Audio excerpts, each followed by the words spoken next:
Hello guys, magandang araw. Turo natin ngayon kung paano ba natin ilipat sa piso or 10 yung dispense nya. Ganito lang po yung kasimple.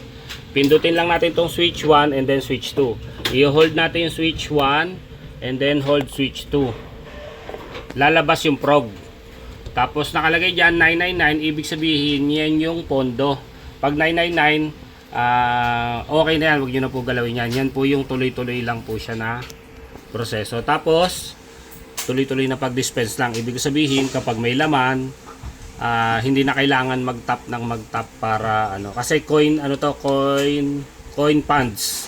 Tapos switch 1, hold and then press, lalabas 5 dapat yan. Napindot ko kasi ng 1 eh.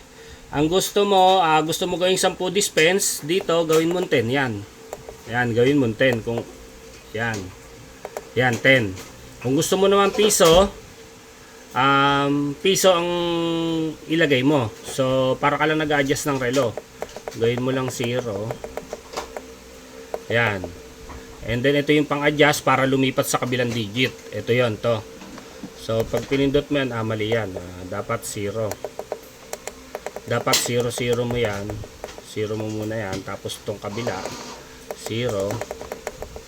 Tapos kung ang gusto mong dispense ay piso, pindutin mo piso. Ngayon, kami kasi 5, gusto namin, gawin namin 5. Tapos, switch 1, switch 2 ulit. Hold and press, done. Ibig sabihin, okay na po yan.